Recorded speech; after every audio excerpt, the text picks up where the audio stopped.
bonsoir à tous. Ça me fait vraiment plaisir de pouvoir vous présenter ce thème-là ce soir sur la sagesse des plantes, parce qu'on entend beaucoup parler de l'écologie. Aujourd'hui, on entend parler de pollution, de CO2, donc de plein de choses qui peuvent être anxiogènes. Donc, on parle même d'un nouveau terme qui serait l'éco-anxiété. Donc, l'anxiété par rapport à l'écologie, par rapport à ce qui se passe. Mais nous, ce soir, ce qu'on vous propose, c'est de laisser ça de côté, puis retrouver la sagesse, la beauté, l'enchantement du monde végétal. Donc, on va se reconnecter aux plantes, on va se reconnecter à leur sensibilité, à leur couleur, à leur forme. Puis, on va, un peu comme si on retournait en enfance, comme si on observait une plante pour la première fois, voir qu'est-ce que l'on peut apprendre d'elle. Puis, est-ce qu'on peut aussi se reconnecter à une sagesse millénaire? Donc, je sais qu'on a beaucoup de connaissances scientifiques aujourd'hui, mais qu'est-ce que les anciens savaient sur le monde végétal et qu'est-ce qu'on peut apprendre? Est-ce que cette sagesse-là s'est transmise? Donc, on va essayer de redécouvrir ça ce soir, Liliana. C'est bon, parfait, merci Sophie. Donc, je m'appelle Liliana. Et aujourd'hui, je vais vous parler plutôt du côté un peu plus expérimental, parce que parler des plantes, il faut juste parler parce que moi, je pense, je le ressens comme ça, ou Sophie, ou ce n'était pas assez. Je voulais vraiment vous donner quelque chose de plus concret, un peu plus avec des expériences qui ont été faites dernièrement et vraiment au début du siècle, et même avant ça. Je vais parler un peu qu'est-ce qu'ils pensaient certains philosophes. Donc, on va faire un tour. Et moi, j'ai juste mis de côté pour vous, juste certains scientifiques, vraiment les plus importants qui ont parlé vraiment des plantes. Et vous allez vraiment... Le plus important, c'est que vous sortez d'ici en regardant les plantes autrement. Même que vous arrivez chez vous et que vous parlez avec vos plantes. C'est parfait. Là, moi et Sophie, on va être très contentes. Donc, sans plus tarder, je sais que malheureusement, on n'est pas trop habitué. J'avais fait un PowerPoint et ça ne se voit pas trop, mais je vais vous lire, OK? Donc, la sensibilité des plantes.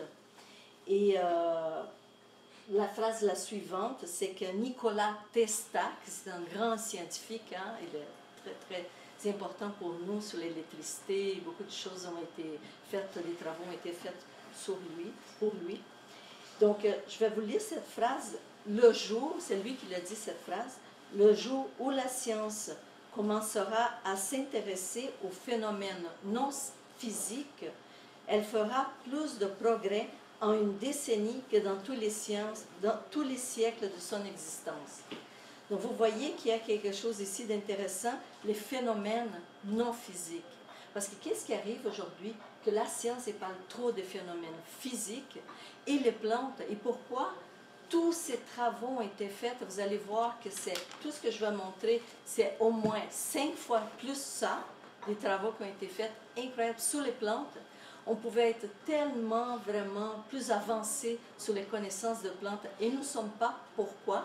Parce que tout ce qu'on peut avoir comme, avec les sens et avec les instruments qui peuvent mesurer la sensibilité des plantes, comme nous aussi, nous pouvons sentir aussi les instruments, bien, malheureusement, ces instruments-là sont très physiques.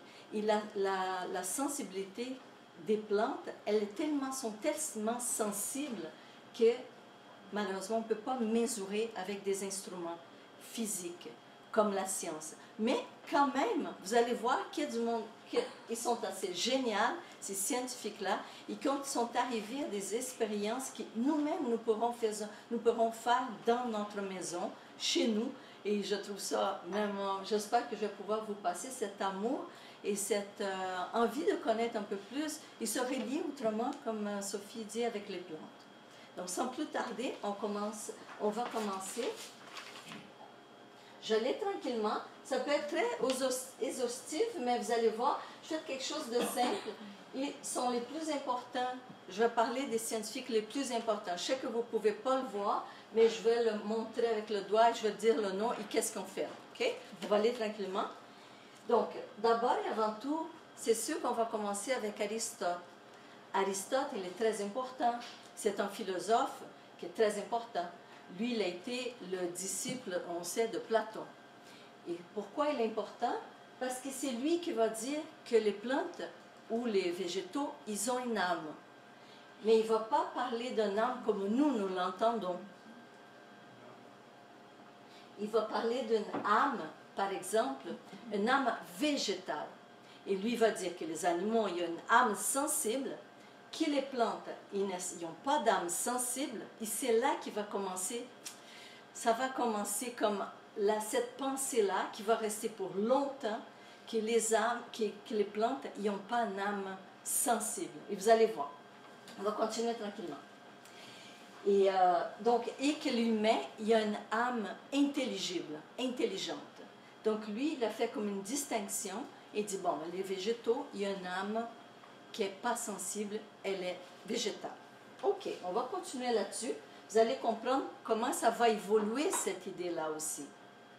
Donc ici, on passe à 1925, on fait quand même un grand saut. À 1931, vous voyez, après la Première Guerre mondiale, beaucoup d'expériences ont été faites avec les plantes. Là, on commence vraiment à s'attacher à ça, à trouver ça intéressant, parce qu'il commence à avoir beaucoup de résultats intéressants. Donc, nous allons commencer avec Baxter. Je ne sais pas si vous connaissez un peu, si vous allez, je suis sûre qu'il y a quelques-uns, vous allez entendre parler, vous l'avez déjà entendu parler. Donc, utilisation de polygraphe. Ça, c'est quand même intéressant, parce que tout a commencé là. Lui, il est très intéressant parce que c'est le meilleur spécialiste américain de la détection de mensonges. Donc, c'est lui qui a commencé et c'est lui qui a monté, on veut, il devient très important spécialiste dans cette détection de mensonges-là. Mais lui, il dit, à un moment donné, il était curieux, il dit, « Ici, je mettais ce petit appareil-là sous mes plantes. » Et bingo, tout a commencé là. Il met cet appareil-là sous la plante. Et qu'est-ce qui arrive, vous pensez? Donc, il va faire le galvanomètre, qui c'est les petites aiguilles. Lui, il va donner de l'eau à la plante. Il va dire, on va voir, ça va bouger. Qu'est-ce que vous pensez que ça passe? Ça commence à osciller. Et dit, bingo, je viens de voir quelque chose. La plante est en train de répondre à l'eau. Alors, évidemment, il commence à faire d'autres expériences. Il met le petit feu dans la feuille de la plante, vous allez dire. Donc, oui, la plante, elle va bouger beaucoup, mais après, il fait une autre fois, elle ne bouge plus. Elle ne va plus bouger. Bon, elle ne comprend plus rien, elle ne savait pas qu'est-ce qui se passe. Mais là, il dit, je vais l'arracher la feuille. Et là, la plante, au début, il dit, non, je vais juste arracher un petit morceau. Là, la plante, il bouge un peu, le galvanomètre, hein, oscille, et là, il arrache la plante, et là, elle bouge beaucoup. Donc, à chaque fois, pendant 2 ans et demi, il a commencé à faire ces expériences-là. Son nom, c'est Baxter. Et lui, il se rend compte, pendant 2 ans et demi, qu'il y a quand même une certaine communication. La plante, même avant qu'il lui dise qu'est-ce qu'elle allait faire, la plante, elle commence à savoir déjà. Et il commence à déjà donner des signaux. Et là, il dit, c'est toute une découverte, c'est incroyable. Donc, il commence là-dessus et il va ensuite, il brûle la plante, tout ça, et il y a beaucoup de choses. Et pendant 2 ans et demi, ça se passe comme ça. Et il commence à se rendre compte qu'à un moment donné, il se coupe le doigt. Il se coupe par accident. Et le galvomètre, il oscille beaucoup. Ça commence à osciller. Et là, il dit, mais la plante, elle était très sensible à sa douleur ou à ses cellules qui meurent. Donc, il avait commencé à vraiment faire une analogie avec tout ça, avec la mort de n'importe quel semblable. La plante, elle était très sensible à ça. Donc, même qu'à un moment donné, il a fait un cuir en œuf. Mais là, la plante a bougé, et lui, il comprenait. Pourtant, l'œuf, il n'y a rien, mais il a vu qu'il y avait un petit poussait dans l'œuf, et là, il a compris. Ok, je comprends, oui. mais donc, tout ça pour dire que c'est quelque chose. Et pourquoi on ne parle plus de ça aujourd'hui? C'est quand même incroyable. Et vous allez voir, ça n'a pas arrêté là. Ça n'a pas arrêté là. Donc, on va continuer. Maintenant, c'est Burbank. Je ne sais pas si vous connaissez les pommes Burbank. Les pommes, les pois. Lui, il a fait beaucoup de greffes. Hein, et avec de boutures. Et il a travaillé longtemps là-dedans. Fait beaucoup aussi d'argent là-dedans. Et il a dit que le plus difficile, c'était manipuler une plante fixée dans ses habitudes. Il dit que quand la plante il avait ses habitudes, il ne voulait pas changer. Mais qu'il lui essayait, il réussissait en parlant avec la plante. Et d'autres scientifiques ils ont essayé quand même de faire des boutures, de faire des pommes, d'autres sortes de pommes, d'autres sortes de fruits. Et lui, c'était facile pour lui. Il faisait beaucoup d'argent avec ça. Et lui s'est rendu compte, mais tout le monde, il voulait savoir c'était quoi son secret. Son secret, c'est qu'il parlait avec la plante. Et à un moment donné, il réussit même à faire un cactus, à réussir un cactus sans les épines. Et là, comment qu'il a réussi ça? Il a pris des années à enlever les épines de chaque fois de la petite plante, la pauvre aussi, vous allez dire.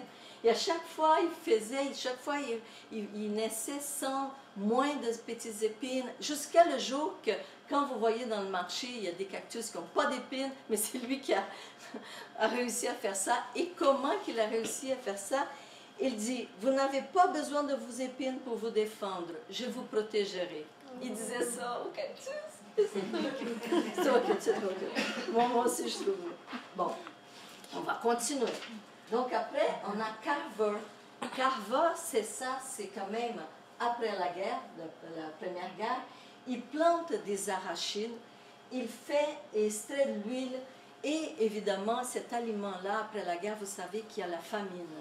Donc, les arachides, il y a eu le brillantidé. Pourquoi je vais parler de lui? Parce que lui, il était un scientifique assez intéressant au niveau de la sensibilité des plantes. Donc, tous ces scientifiques que j'ai mis là sont vraiment très sensibles aux plantes. Et vous allez voir que Sophie va parler un peu plus loin de ça. Donc, lui, toute la population était en famine.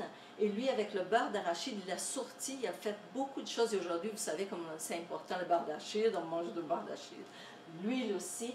Mais le plus intéressant là-dedans, c'est qu'est-ce qu'il va dire. Vous savez qu'il y a Henry Ford, qui est le monsieur qui a fait, qui est scientifique, qui a fait des autos, Ford. Il va dire de Carver cette phrase-là.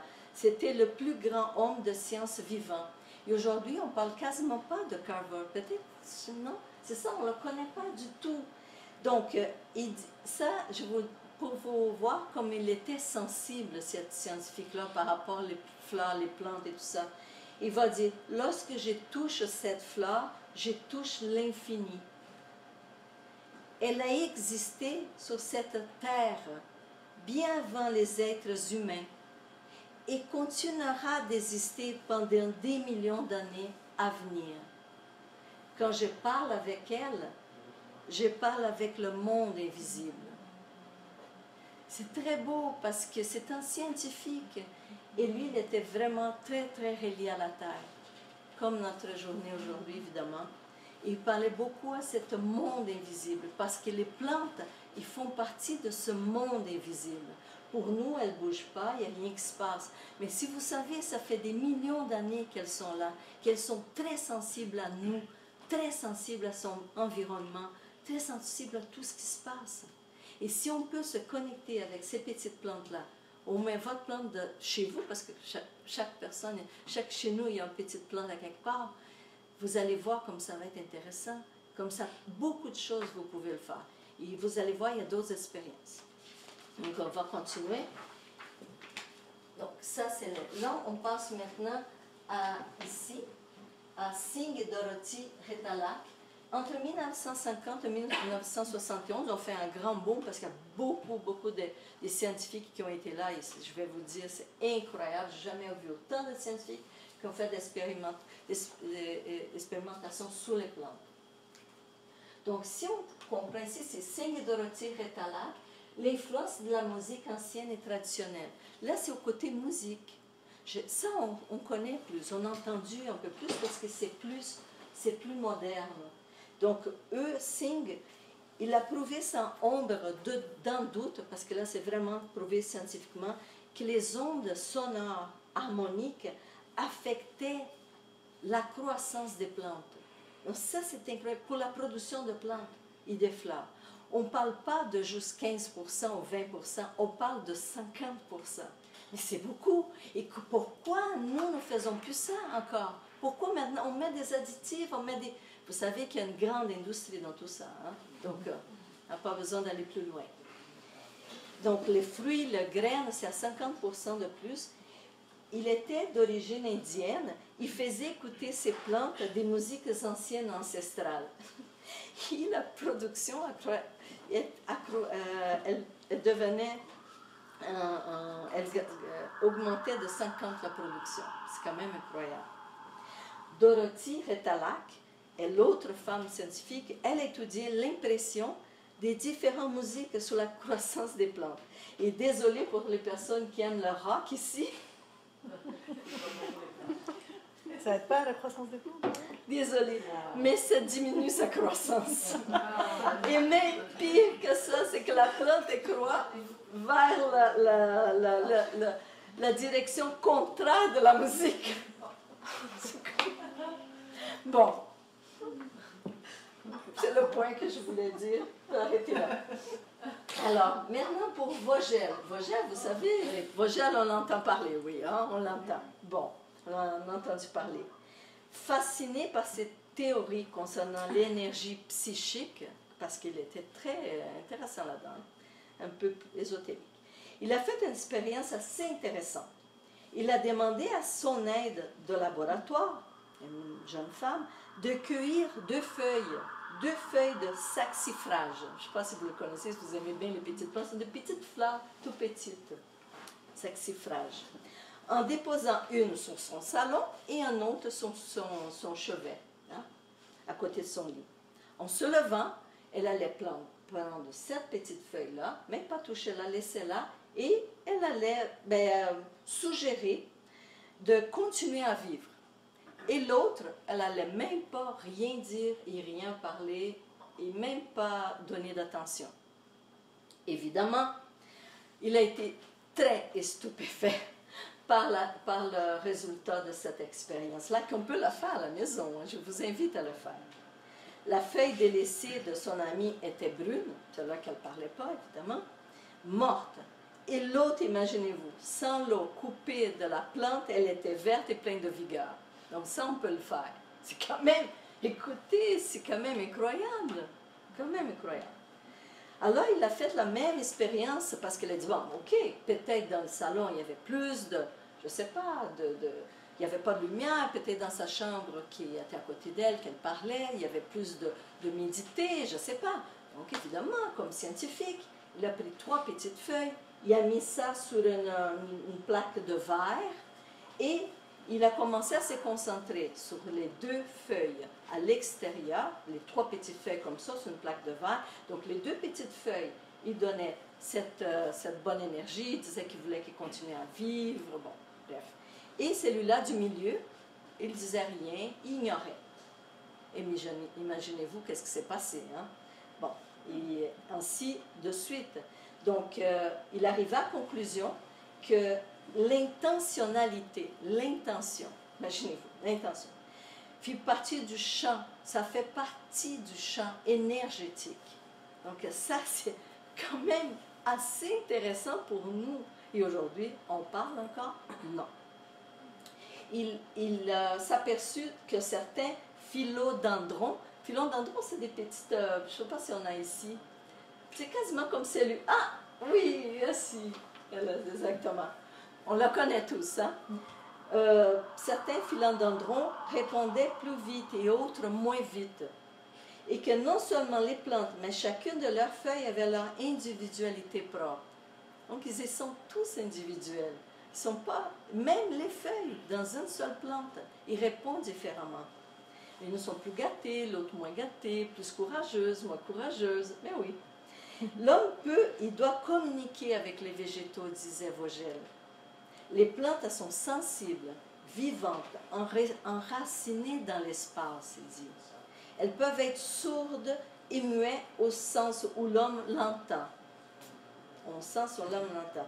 Mais pour lui, il ne faisait aucun doute qu'ils étaient des instruments extrêmement sensibles pour mesurer les émotions humaines.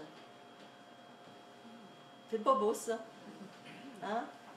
Selon Vogel, le plante réagissait aux sentiments froids et hostiles dans l'auditoire.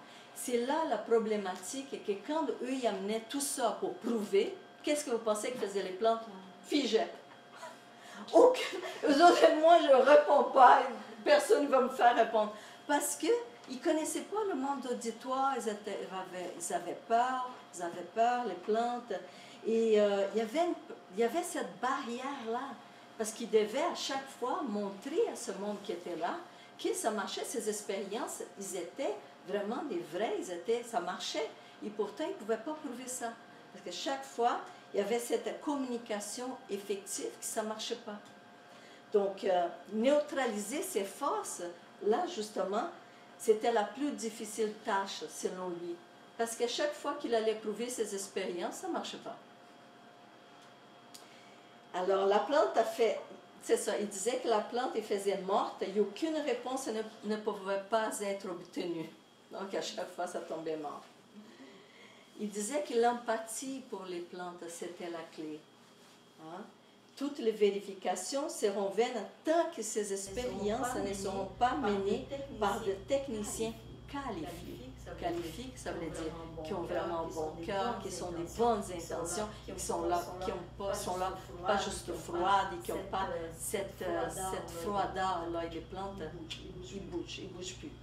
Donc, il disait, Vogel, qu'on connaît bien, le développement des qualités psychiques était indispensable pour ça. Donc, vous savez, vous voyez déjà que c'est incroyable quand même. Si on continue, nous allons maintenant parler un peu de notre ami Dr. Hashimoto. Je ne sais pas si vous avez déjà entendu, mais quel scientifique incroyable. Il voulait donner une voix aux plantes. Il voulait que les plantes puissent parler. Alors il a fabriqué un dispositif qui transformait le détecteur de mensonges, fabriqué par Baxter, qu'on a vu, les Baxter ici, qui avait fabriqué, en appareil 1000 fois plus sensible. Imaginez-vous. Quand j'ai enregistré la voix du suspect par la plante par modulation. Il a eu l'idée d'enregistrer les modulations de son cactus. Il est transformé en voix. Mais imaginez-vous que lui, il n'a rien réussi. Mais quand sa femme a commencé à parler avec le cactus, oh là là, c'était vraiment un dialogue. Il lui capotait, il a tout enregistré. Et c'était ça, c'est que la plante, elle va répondre. Sa conjointe, il parlait, la petite plante, elle répondait, le cactus répondait. Et là, il y a tout en modulation. Donc, il a dit, wow, donc là, c'est ça, c'est vrai. La module, elle répond les plantes. Les cactus lui répondaient. Il y avait une conversation avec Madame Hashimoto. Quand on a demandé qu'est-ce qu'il pensait de cela, parce que lui, comme scientifique, il est à base il est vraiment, il ne sait pas quoi dire. Donc, quand même, il a dit quelque chose d'assez intéressant.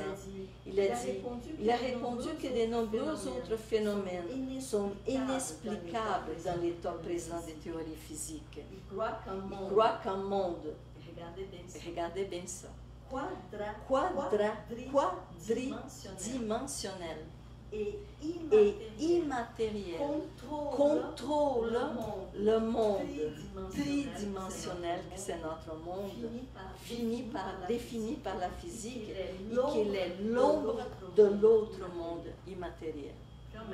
Quand même, hein? Donc nous avons nos dimensions, selon lui, justement la quadridimension, et qui est vraiment notre dimension. Ouais. Alors, oui, je sais, c'est beaucoup de choses À digérer, mais c'est pas grave, j'avais un nom pour digérer tout ça. Parler avec vos plantes. C'est intéressant. Donc on continue. Dr. Aubrey Westlake, qui est notre petite. Je l'avais mis ici parce qu'il était intéressant. Et je vais vous lire un peu.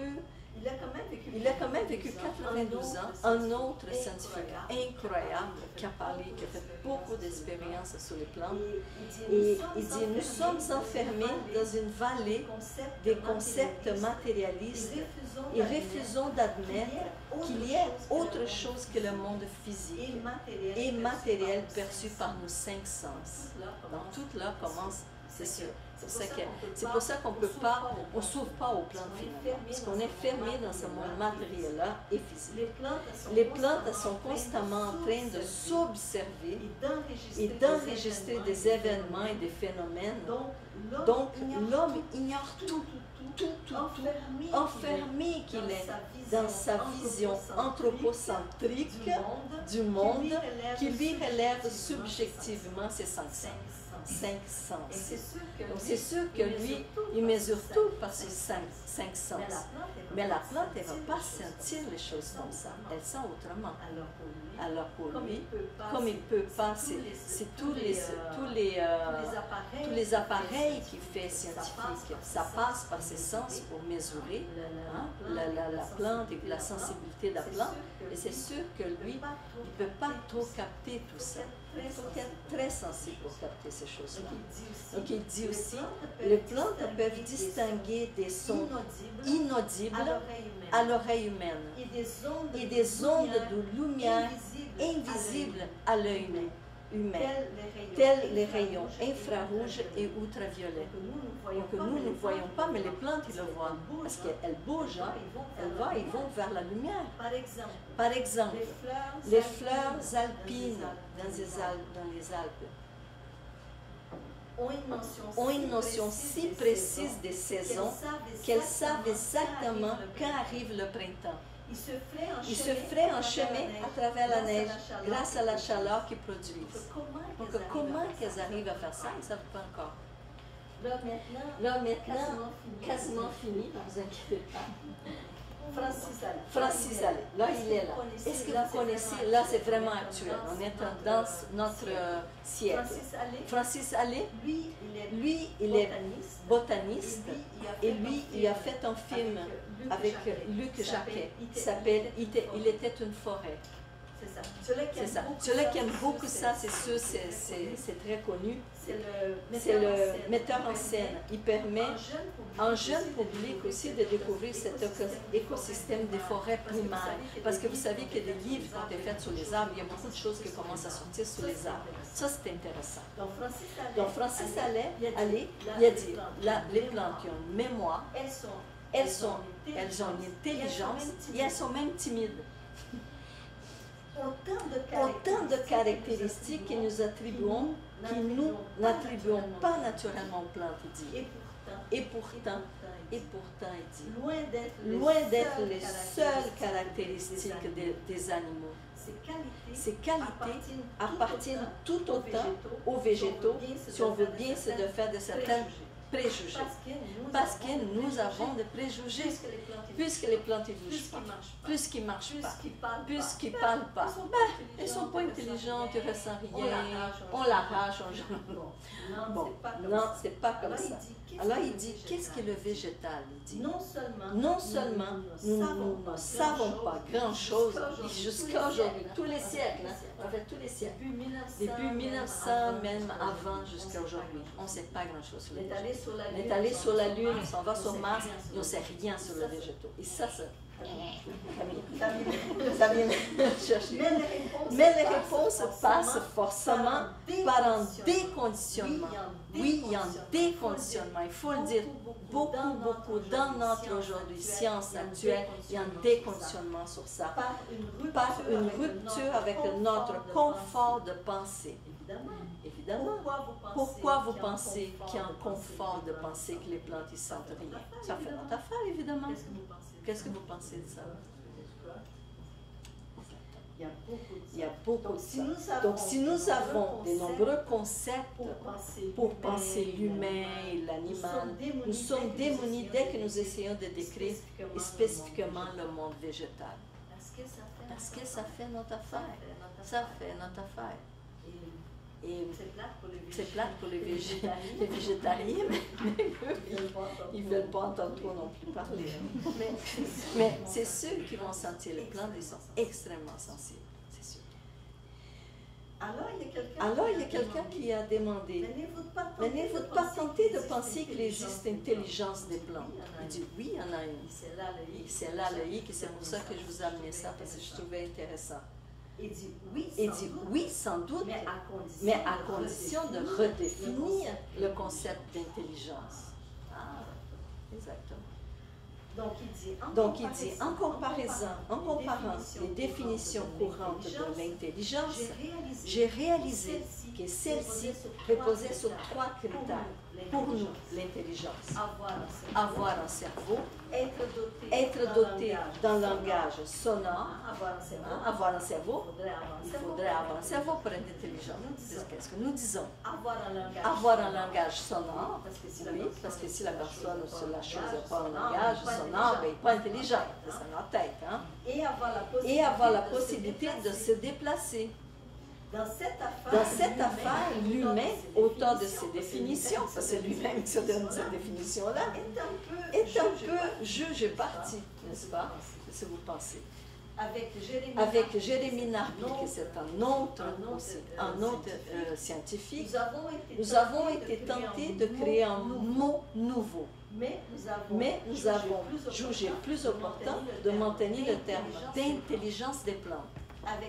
Avec cette définition. Et là, j'aimerais ça que vous regardez la définition qu'ils ont donnée pour l'intelligence de plantes. Quel qu'il soit, un être vivant est intelligent s'il est capable de résoudre, et ça c'est intéressant, les problèmes qu'il rencontre. Particulièrement ceux qui ont trait à sa survie et à son bien-être. Cette aptitude repose sur 2 fondements. Savoir apprendre et apprendre. Et savoir garder en mémoire ce qui a été appris pour pouvoir utiliser par la suite. Imaginez-vous qu'ils ont une mémoire, je vais vous prouver. L'intelligence s'exprime surtout dans des conditions difficiles, par exemple celle du milieu naturel. Inutile de dire qu'un animal qu'on nourrit 3 fois par jour à 2 heures fixes risque de tomber dans une profonde bêtise. Donc pour voir comment la plante qui n'est pas nourrie 3 fois par jour, qui par elle-même doit se trouver la lumière, faire la photosynthèse, la nourriture, l'eau, c'est quand même, il y a une intelligence là-dedans. Il y a quelque chose qu'il ne faut pas, on ne peut pas dire que la plante n'a pas d'intelligence. Elle l'a quand même, elle est capable de survivre. Et ça, c'est intéressant. Donc ils disent, est-ce que les plantes vous satisfont, ils disent, vos critères d'apprentissage et de mémorisation? Et tu dis, tout à fait. Là, je vous donne la petite réponse que vous dites. Les exemples prolified, il y en a beaucoup d'exemples. Une petite liane, vous savez, une petite liane, qui a besoin d'un support pour pousser. Faites l'expérience chez vous. Il y a un bambou inerte, et on va mettre un petit bambou, la petite liane, et placer les bambous à quelques distances, par exemple de la passiflore. Celle-ci va envoyer une vrille vers les bambous afin de s'enrouler autour de lui. Et ça, c'est normal. Mais juste avant qu'elle n'atteigne le bambou, déplacer. Je pense qu'on a déjà fait ça aussi. Ces derniers de 5 cm à droite. La passiflore envoie une deuxième vrille. Répétez l'expérience encore et vous observerez que la passiflore va viser 5 cm à droite du bambou, ce qui montre qu'elle est capable d'anticipation. Elle a une mémoire. Comment vous expliquez ça? Si elle n'a pas de mémoire. Hein? C'est quand même des petites expériences faciles qu'on peut faire à la maison qui sont incroyables. Donc ici, il dit, Vous direz-vous que la plante dispose également de mémoire? Oui, elle va dire. Les sensitifs, ça, vous savez, les sensitifs, on était enfant, on touche la petite feuille, il bougea, quasiment vivant. Et dit, sont des plantes dont les feuilles se replient lorsqu'on les touche. Mettez-les chez vous dans une bonne luminosité. Elles poussent, mais sans être exposées à la pluie. Sortez-les sur le balcon. Elles reçoivent la première averse. Alors, qu'est-ce que vous pensez que ça va faire? Les petits picotements de la pluie vont fermer les petites feuilles. Donc, elles connaissent un stress, cette plante, qui replie ses petites feuilles. Mais petit à petit, elles vont s'apercevoir que la pluie est juste bon pour elles. Donc, quand il va pleuvoir, quelquefois ensuite, la petite plante elle va s'ouvrir. Ils vont comprendre ça. Après quelques années plus tard, un jour, où vous ressortirez, vous allez sortir votre petite plante, où est-ce qu'elle va recevoir la pluie de nouveau, elles n'en replieront plus. Pourtant, les feuilles initiales seront mortes depuis longtemps. Moi je parle de 2 ans plus tard, vous allez sortir encore votre petite plante, et la pluie va tomber et elle ne va pas fermer. Donc la mémoire est là. Même si les feuilles initiales qui étaient là, et qui peut-être, on va dire, parce qu'ils ont été touchés par la pluie, ils ont compris qu'ils ne devaient pas se fermer tout de suite, ils ont resté ouvertes parce que la pluie est bonne, mais ces feuilles ne sont plus là. Et elle va continuer à rester ouverte quand même. Elles se fermeront plus. Donc il y a quelque chose qui est si simple, cette expérience, et pourtant on dit, on parle de 12 ans, 3 ans, les petites plantes, elles s'habituent. Wow! Je ne sais pas, il y a quelque chose Finalement, c'est parce qu'on vit avec les plantes, et on est habitué avec tout ça. Mais ces plantes, elles sont très sensibles. Vous allez voir. Donc, il y en a beaucoup plus, hein, je peux vous dire, mais beaucoup plus. Donc, ici, je vais vous lire 2 petites, pas contes, mais des choses, parce qu'il y a des livres extraordinaires, si vous voulez que je vous donne après les livres, si vous voulez, des expériences de tous ces scientifiques. C'est incroyable, vous allez avoir beaucoup de matière à justement réfléchir sur tout ça. Donc maintenant, on va lire 2 choses qui se sont arrivées dans la vraie vie et que je voulais que Jazia vous lise ça et après ça va être Karine. Et ça va être fini ma petite partie, ça va être Sophie qui va continuer.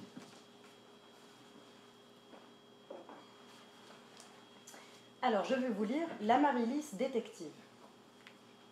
À Watford, dans la grande banlieue nord-ouest de Londres, en 1954, merci, la femme d'un médecin est hospitalisée pour une grave affection bronchique compliquée de troubles cardiovasculaires. Amoureuse des plantes, elle entretenait chez elle un vaste jardin d'hiver, serre superbe où elle apportait tous ses soins à une centaine de plantes différentes. Chaque jour, elle en sélectionnait certaines, selon la saison et le temps, pour décorer le cabinet de consultation de son mari, le living et la salle de bain. Elle était réputée dans son voisinage pour avoir les doigts verts et être une femme douce, intelligente, compréhensive et d'une grande bonté.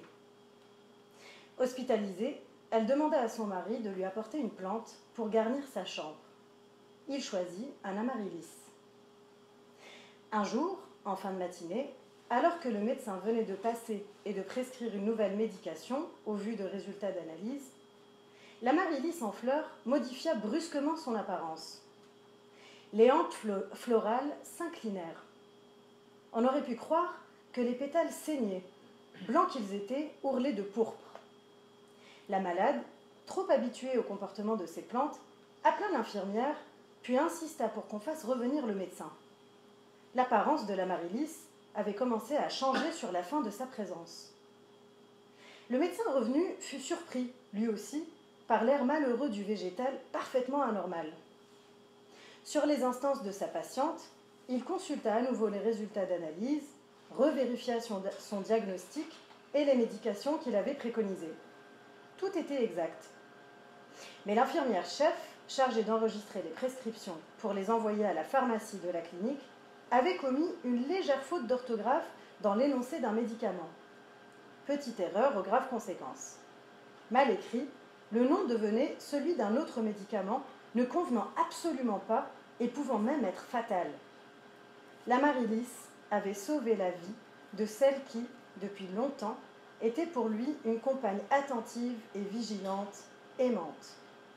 Quant à savoir comment la plante avait fait pour deviner, ou plutôt constater cette erreur, la malade déclara que ces plantes perçaient ses secrets à elle et ceux de ses visiteurs, même dans leur inconscient, et qu'elle avait dû enregistrer la faute par les vibrations lui parvenant de l'entourage.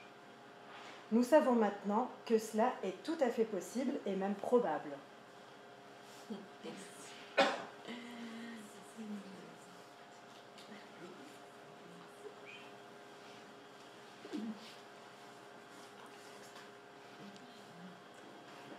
Après l'Amaryllis, l'influence de la Lune. Au nord du Brésil, dans la région du Rio Branco, adossé au plateau des Guyanes et à la Sierra Parima, les tribus d'Indiens cherchent toujours, lorsqu'ils s'installent, une petite clairière exposée au sud, ce qui paraît inutile puisqu'ils vivent très exactement sous l'équateur, mais surtout entourés par une grande diversité de plantes, arbres et herbes qu'ils connaissent et savent bien reconnaître. Lorsqu'un des leurs est blessé ou malade, mordu par un serpent, piqué par une araignée ou giflé ou griffé par un jaguar, ils le conduisent dans cette clairière et l'y laissent avec une provision d'eau, de vivres et une machette afin de pouvoir se défendre. Ils ne le laissent pas pour l'abandonner, bien au contraire, mais parce qu'une très ancienne légende de leur tribu conseille à l'homme d'être seul avec les plantes, qui peuvent le sauver lorsqu'il doit soigner sa santé. Aucune autre influence ne doit venir perturber la communion du malade et des plantes. Ainsi, la guérison est accélérée. Lorsque le malade ou le blessé est déposé en lune montante et au plus près de la pleine lune, il guérit plus vite que s'il est conduit dans la clairière par lune descendante et vers la nouvelle lune. Selon les Indiens, c'est parce que la lune qui monte pompe le mal et donne plus de force à l'énergie végétale bienveillante, alors que la lune descendante diminue l'intensité de ce flux. Or, ce que ces sauvages disent d'instinct, nous l'avons seulement découvert il y a quelques décennies. La lune montante renforce en effet les flux de sève, alors que ceux-ci sont ralentis en lune descendante. Merci beaucoup. Donc, je vais passer un flambeau maintenant à Sophie.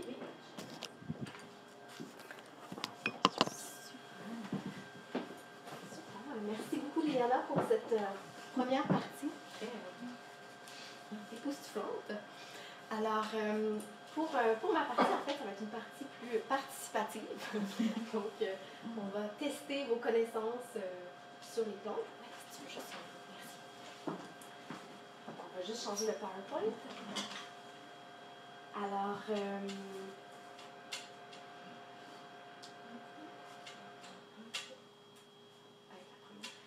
donc, ma partie concerne plus toute la question de la forme des plantes, la morphologie liée à leur fonction. Donc, peut-être juste pour vous montrer quelques photos. Donc, je ne sais pas si vous avez déjà vu cette plante. Ça s'appelle la Lapidaria margaretae.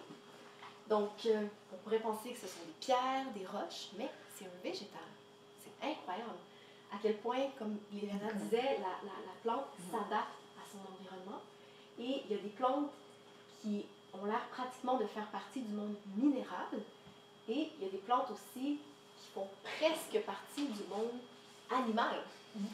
Donc, vous avez peut-être déjà vu cette plante-là, la Dionée attrape-mouche, Venus trap en anglais, et c'est une plante carnivore.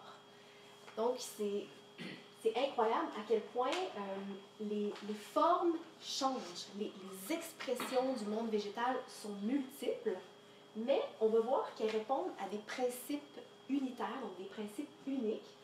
Et c'est ce qui nous intéresse ici, c'est d'essayer de voir c'est quoi le principe derrière la forme, ou c'est quoi l'intelligence derrière la forme. Donc, si on observe les lois de la nature, toutes les formes qui existent vont répondre à un principe, vont répondre à une intelligence, finalement. La forme, elle n'est pas là pour rien, finalement. Donc, si on a une table, la table, elle a une forme parce qu'elle répond au fait qu'on a besoin d'un plan droit pour pouvoir manger, pour pouvoir poser des choses. Donc, dans le monde végétal, les formes des plantes répondent à ça. Donc, le végétal aussi répond aux lois de la nature. Donc, la façon dont je sais pas comment on peut appeler ça, le pollen, en fait, de cette fleur tournesol, ça répond aux suites de Fibonacci. Donc, c'est une loi de la nature, c'est une loi mathématique qui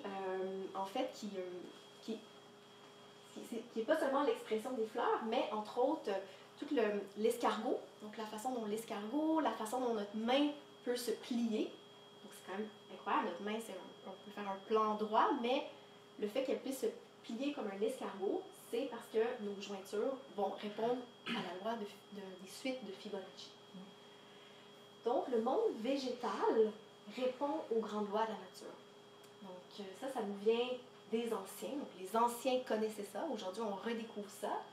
Mais pour les anciens sages, c'était évident que tout ce qui est le macrocosme, ou les grandes lois qui régissent le cosmos, les planètes, le soleil, elles s'appliquaient aussi au microcosme, donc à tous les êtres vivants, aux humains, aux plantes, aux animaux. Donc, il y a un lien entre le microcosme et le macrocosme. Ça, c'est très important. Et c'était très important pour plusieurs botanistes, mais aussi médecins de la Renaissance. Donc, j'aimerais vous présenter, on ne voit pas très bien l'écriture, mais peut-être que vous connaissez Paracelse. Paracelse, ça a été un grand médecin de la Renaissance. C'est un médecin suisse. Et comme les caractéristiques de l'homme de la Renaissance, c'était pas seulement un médecin, mais c'était aussi un alchimiste qui travaillait avec les éléments, les métaux. C'était un théologien, c'était un philosophe. Donc, il intégrait plusieurs disciplines au service de la médecine pour soigner ses patients. Donc, et lui, toute son approche, c'était redécouvrir en fait la nature, les plantes, qu'est-ce que les plantes peuvent nous apporter, leurs effets thérapeutiques via l'observation. Donc, comment est-ce qu'on peut observer leur forme, comment elles peuvent nous parler sur leur fonction, comment elles peuvent servir l'humain ou à d'autres fonctions d'alimentation ou de thérapeutique finalement. Il va nous parler aussi que la plante, ou l'arbre en fait, correspond aux 4 éléments. Donc, il va dire les racines, c'est l'élément terre. Le tronc ou la tige, c'est l'élément eau. Hein, c'est l'eau qui circule dans la tige ou la sève. Donc, les branches, c'est en lien avec l'air. Les fleurs ou les fruits, c'est le feu. Et bien sûr, les fleurs, elles répondent au soleil. Donc, souvent, elles s'ouvrent au soleil, vont se fermer au crépuscule. Donc, il va faire beaucoup d'analogies. Et là, faut mettre, pour la partie qui s'en vient, il faut vraiment mettre notre cerveau logique, analytique de côté. Il faut vraiment aller vers notre esprit plus analogique, plus intuitif, parce qu'on va essayer de voir qu'est-ce qu'on peut comprendre avec certains végétaux. Et cette idée-là, cette approche, qui est un peu la loi d'analogie ou la loi de correspondance, c'est de mettre en relation des éléments qui pourraient paraître dissemblables, mais de les mettre en relation par des principes qui les unissent finalement. Aristote va nous dire que tous les êtres vivants sont reliés par des liens invisibles.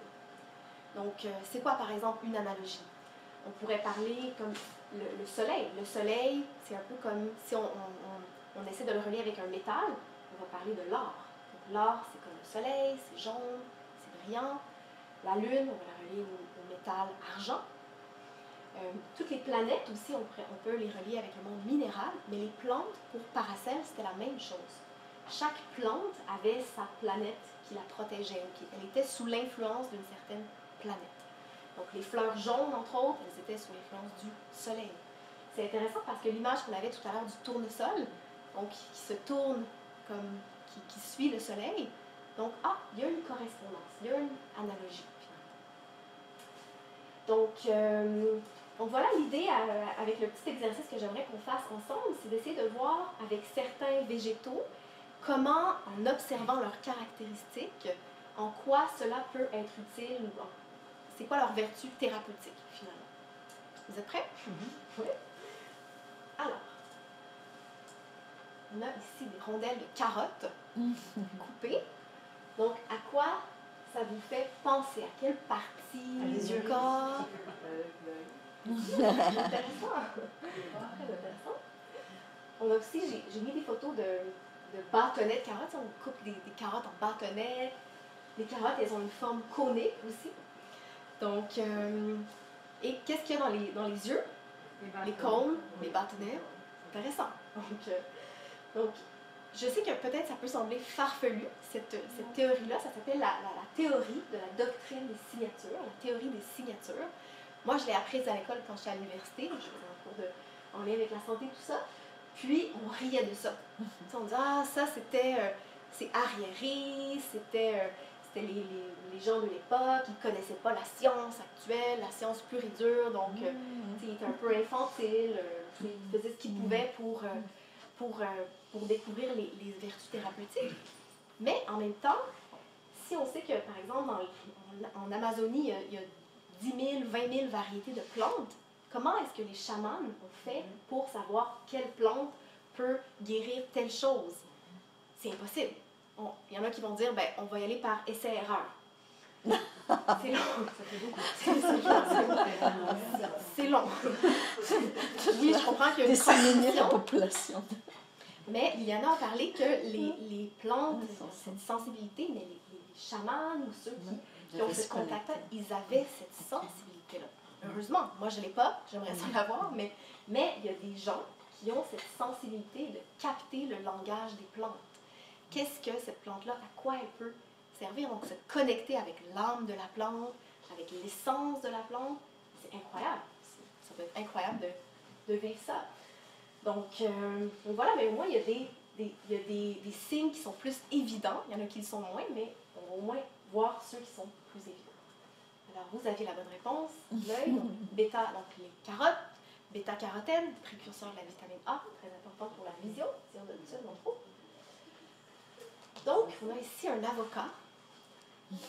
Donc une forme, un peu de poids, il y a un noyau à l'intérieur. À quoi ça vous fait penser? Ouais, une forme d'utérus, ou il y a quelque chose qui est protégé à l'intérieur. Donc, intéressant.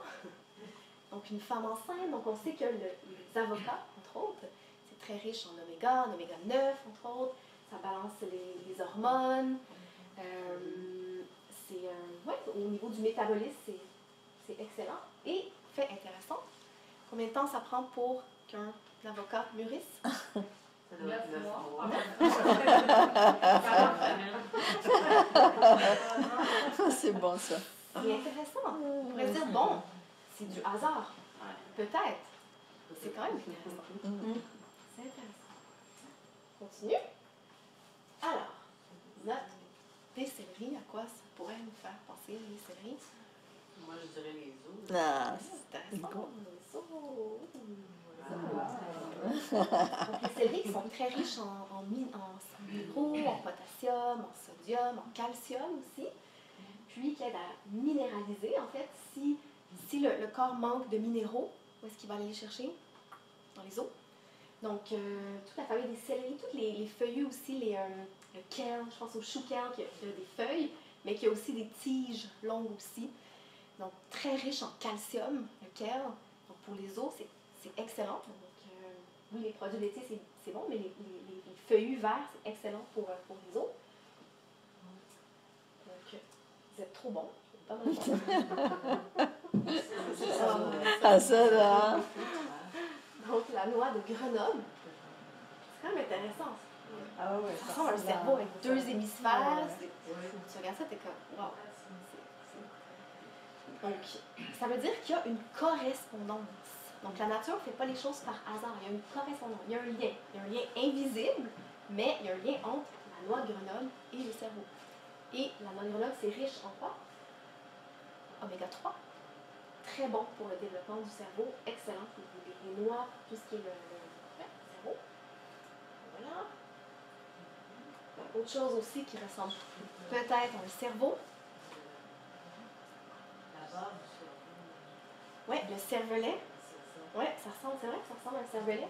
Puis, je ne sais pas si vous avez, la prochaine fois que vous coupez un chou-fleur, coupez-le en deux, vous regarderez comme à l'intérieur. Je n'ai pas trouvé de photo idéale, c'est la plus proche. Mais ça ressemble à un cerveau. Puis, le chou-fleur, c'est riche en quoi? C'est riche en choline. Choline qui est une vitamine B, qui est excellente pour la mémoire. C'est excellent pour la mémoire, qui est la construction du cerveau. Incroyable! Incroyable! Je sais que vous allez tous aller au marché Jean Talon après la conférence. Beaucoup. J'ai un panier de légumes. C'est bon. On ne fait pas de pub pour le marché Jean Talon. La patate douce. Le foie.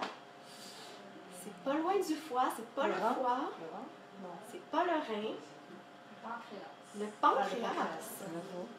Le pancréas. Et c'est vraiment intéressant parce que, de façon paradoxale, la patate sucrée, la pomme de terre sucrée, ben c'est sucré, mais ça ne produit pas beaucoup de sucre.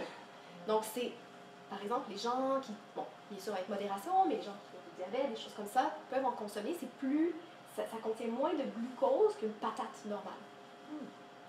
Donc, effectivement, ça ressemble au pancréas. C'est intéressant.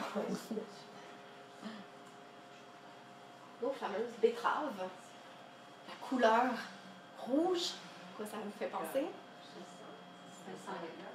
Sang, tout ce qui est le sang. Effectivement, les betteraves sont très riches en oxyde nitrique pour la circulation sanguine, pour la santé endothéliale aussi, la santé des vaisseaux. Donc, c'est très important, les betteraves, le jus de betterave, les betteraves. Donc, on continue. Des oranges.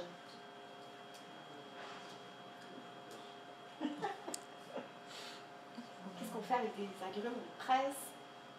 Il y a quelque chose pour extraire, quelque chose qu'on extrait. Et ça nous fait penser à... C'est intéressant, si vous regardez la structure, puis si on a une agrume coupée, il y a quand même des lobes. Intéressant, je sais. Je me dis, on voit nos seins, c'est facile. Il faut le voir à l'intérieur. Oui, à l'intérieur, donc il y a vraiment les lobes et tout. Donc, est-ce que l'orange amène une plus grande production de lait? J'ai vu ce lien-là, mais je me disais, j'ai pas trouvé de rien par rapport à ça. Mais ce que j'ai lu, c'est qu'il y avait des études en cours pour le citron, puis peut-être en prévention pour le cancer du sein ou quelque chose comme ça. Il n'y a rien de concluant, mais je voyais qu'il y avait des études qui se faisaient pour ça. Intéressant. Donc, les agrumes en général, est-ce que ça pourrait... On sait que le citron, c'est très puissant comme... peut-être pas nécessairement les oranges, mais on mettrait toutes les agrumes. Donc, on a toute notre pharmacie dans notre garde-manger. Donc là, c'est un peu moins évident. Donc, au niveau de l'alimentation, c'est peut-être plus facile, mais il y a aussi les plantes. Donc, la grande kélidoine, qui est une plante d'ici, peut-être que moi, quand j'étais enfant, il y en avait de... Toi, tu connais aussi. Oui. Donc, c'est une plante qu'on casse, puis ça fait, la sève est jaune. Je ne sais pas si vous avez déjà Ça vu tâche. Puis, ça tâche, oui, effectivement. Dans l'Antiquité, les médecins l'utilisaient pour... parce qu'un liquide qui est jaune, dans le fond, pas l'urine, mais un autre liquide dans le corps humain qui est jaune, la bile. Donc, ils l'utilisaient pour la bile, naturellement, et les recherches d'aujourd'hui nous disent que oui, ça stimule la digestion, ça aide pour justement le foie, tout ça. Donc, c'est intéressant. Chose. La prêle des champs. Est-ce que vous connaissez, à quoi ça vous fait penser les petits cheveux comme ça, des cheveux? Oui, autre chose? T'es bonne codine. Vous êtes trop bon, vous êtes Codine. T'as fort. Tu sais, les petits nœuds comme ça, comme quelque chose qui est long, la colonne vertébrale. Et la prêle des champs, c'est riche en quoi? C'est riche en silice. La silice, c'est fondamental pour le squelette et pour les cheveux. Les cheveux, qu'est-ce qui fait que nos poils poussent à travers la peau? C'est incroyable. Ils traversent la peau, c'est mou, mais c'est la silice qui coupe un peu. La silice, c'est le verre. C'est coupant, donc c'est grâce à ça que nos poils peuvent percer la peau parce que la silice, c'est comme si c'est un petit peu de verre Merci à la peau. Donc, ça ressemble à des cheveux ou des poils, ou donc très riche en silice. Ça, c'est plus difficile. On va faire le plus difficile. Donc ça, j'ai pas mis le nom, c'est Viola odorata. Donc violette ou les pensées sauvages. C'est plus dur, celui-là. Est-ce que ça vous fait penser à des petits visages? Oui. Des visages? Comme des petites faces. Ah oui, je les vois. Les yeux. Ah, fallait le savoir. Donc, ils sont très coquettes, les pensées. Bon, c'est le visage, mais c'est très bon pour la peau, pour l'acné, apparemment. La peau, du visage, tout ça. Donc, ça peut être utilisé en teinture pour l'acné. Moi, j'aurais dit pour la coiffure. Peut-être. On peut l'essayer. Donc ça, c'est autre chose qui est intéressante aussi que les anciens nous ont appris, qu'on redécouvre aujourd'hui, c'est le fait que les plantes, dans leur grande générosité, on nous dit qu'elles s'installent là où elles sont nécessaires. Donc là où elles sont requises. Donc, par exemple, est-ce que vous reconnaissez cet arbre? Oui, bien sûr. Oui. Donc, c'est un saule pleureur. Et ça vit toujours, quand vous voyez un saule pleureur, il y a toujours de l'eau à côté. C'est toujours des endroits humides, des fois c'est tempéré, donc c'est pas très chaud. Donc, c'est froid, humide. Donc, c'est quoi les caractéristiques des maux qu'on peut souffrir quand c'est humide, c'est froid? Tout ce qui est articulation, arthrose. Tout ce qui est le rhumatisme, articulation, les gens, c'est humide, je le sens dans les os. Et le saule, Salix alba, qu'est-ce qu'il produit? L'extrait de saule blanc, ça fait pour l'aspirine. Donc, l'aspirine, l'acide salicylique. Voilà. Donc, l'acide salicylique, l'aspirine, qui est un anti-inflammatoire, qui est un fébrifuge aussi, qui fait baisser la fièvre. Donc, aussi, quand on est dans les endroits milieu, humide, froid, on a de la fièvre, on tombe malade, tout ça. Donc, le saule, donc, en fait, c'est de là où on a sorti l'aspirine. Ça vient du saule. Donc, vous savez. Donc, le saule est là où on a besoin de lui.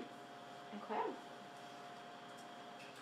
Petite fleur, vous connaissez l'Arnica montana. Donc, l'arnica, elle est utile, peut-être que vous avez déjà vu des pommades d'arnica, de teinture mère, pour tout ce qui est les bleus, les échymoses. Donc, c'est utilisé depuis très, très, très longtemps. Et elle se trouve où, dans le fond, l'arnica montana? Dans les montagnes. Qu'est-ce qui se passe quand on grimpe dans les montagnes? On tombe. C'est mal. Donc, c'est intéressant. Et ce qu'on nous dit, ce que les anciens nous disent, c'est que l'arnica soigne non seulement les bleus du corps, mais aussi les bleus de l'âme. Donc, tu sais, des fois, on dit, ah, j'ai reçu une mauvaise nouvelle, je suis tombée en bas de la chaise, tu sais, j'ai été renversée par terre, je suis tombée à la renverse. Donc, des fois, on utilise ce langage-là. Donc, si on utilise ce langage-là, on va penser à l'arnica. Donc, même si ce n'est pas des bleus physiques, c'est des bleus de l'âme. Donc, elle nous aide, l'arnica, pour ça. Est-ce que vous connaissez cette... Oui. Le coquelicot, le Oui. pavot, le coquelicot. Et est-ce que vous savez pourquoi c'est la plante qui symbolise le jour du souvenir? Est-ce que vous savez pourquoi? C'est les fleurs qu'on voyait des tranchées, la fleur de bleuet. Oui, le coquelicot. Donc, de façon intéressante, en fait, après la Première Guerre mondiale, sur les champs de Flandre, c'est en Belgique, il y a un médecin, c'est un médecin canadien même, qui a vu justement, quelques temps plus tard, des champs de bataille justement, où il y avait eu d'énormes atrocités, beaucoup de morts, beaucoup de souffrances atroces, beaucoup de sang.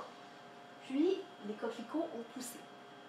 Donc, il a fait un poème sur les coquelicots. Et ce poème-là, vous pouvez le lire sur Internet, en fait, de ce poème-là, on a décidé que le coquelicot serait la fleur symbolisant le jour du souvenir, de l'armistice.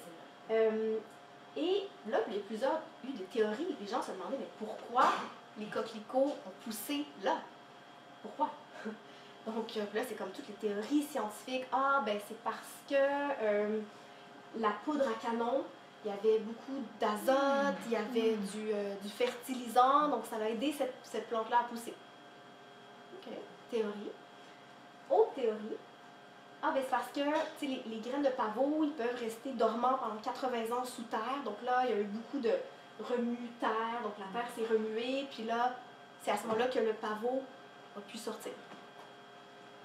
Mais si on y va selon la théorie que les fleurs sont là, où les plantes sont là où elles sont requises, qu'est-ce qu'on fait avec le coquelicot? Ça fait partie de quelle famille? Le pavot. C'est les Papaveracées, c'est la famille des Papaveracées. Et peut-être qu'on voit mieux ici. On voit ici. Donc c'est la famille de l'opium. Les Papaveracées. L'opium, qu'est-ce qu'on fait avec l'opium? Soulage la douleur. On fait la morphine, on fait la codéine. Soulager. On soulage la douleur. Pas juste une petite douleur. Une grosse douleur. Douleur atroce. Douleur de membre coupé, de... Donc la guerre, c'est atroce.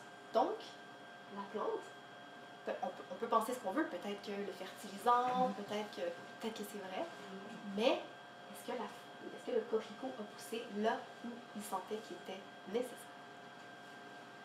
Incroyable, non? Donc c'est génial de voir cette sagesse-là ou ces plantes-là qui sont, qui se mettent au service finalement de... C'est inspirant, au service de l'humain, au service des besoins. Elles fabriquent leur propre aliment pour elles-mêmes, pour survivre, mais elles fabriquent un surplus pour aider, pour donner généreusement. Incroyable. Vraiment. Donc, pour terminer, j'aimerais qu'on réapprenne à aimer une fleur, une plante mal aimée. Donc, quelqu'un reconnaît la plante. Oui, c'est pissenlit. Donc, avec la feuille dentelée, le pissenlit. Moi, je pense que c'est ma fleur préférée. Ne riez pas de moi. Ah non. Mais j'adore cette fleur parce que elle est incroyable. Incroyable. Elle nous apprend beaucoup. Peut-être que je vais vous laisser donner des caractéristiques sur cette plante-là, mais comment on pourrait la nommer, cette résistante? Et le solaire. Persistante, moi. Persistante. Solaire. Excellent. Ouais. C'est comme un soleil. On a dit tout à l'heure que les fleurs jaunes seraient sous l'influence du soleil. Plutôt flamboyante aussi. Hein. Parce qu'elle est vraiment sous le soleil, là, elle Ouais. s'illumine. C'est les premières fleurs jaunes. Tu sais, comme, non, le printemps arrive, nous, on est là les premiers. Déjà, j'en ai vu en m'en venant, je sais comment. Contente. Elles ferment aussi leurs pétales durant la nuit. Puis, est-ce que vous connaissez un peu leurs vertus, les pissenlits, tout ça? Le pissenlit pour le foie. C'est excellent pour le foie, c'est excellent pour nettoyer le foie. Qu'est-ce qu'on a besoin au printemps après les repas de temps des fêtes, de cabane à sucre? Une détox. Nettoyer. C'est génial, elle arrive au bon moment. Tu sais, le printemps, c'est le renouveau, c'est se nettoyer, tout ça. Donc, il y a d'autres plantes qui font ça, le boulot, plein d'autres choses. Mais, intéressant. Donc, les feuilles aussi qui sont très bonnes en salade. Excellent. Puis, elles sont très... tu sais, les feuilles, est-ce que c'est des petites feuilles douces? Est-ce que la petite forme est comme un cœur, un peu comme celle-là? Ou c'est comme... C'est quand même assez... tu sais, c'est comme une flèche, là. C'est dentelé. C'est comme... il y a une puissance qui se dégage. Il y a quelque chose de fort. C'est pas doux, c'est fort. Donc, c'est puissant. Donc la feuille, très bonne diurétique aussi toujours pour nettoyer. Et le plus intéressant, c'est que cette fleur-là, en fait, elle vit toute une transformation. Je regardais ça sur Internet, puis il y avait des gens qui ne savaient même pas que cette fleur-là, c'était la même chose que le pissenlit. Et c'est incroyable. C'est incroyable, cette fleur-là, elle vit une transformation. Et est-ce que vous avez déjà vu le lien, comment on passe de jaune à blanc? Non? Vous voulez voir une vidéo? Ouais. Ah ouais, ouais, ouais. Donc, vidéo.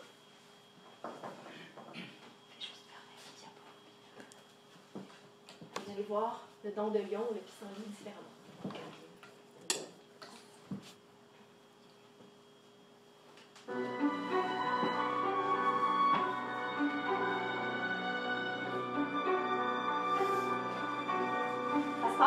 mois.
C'est vivant, hein?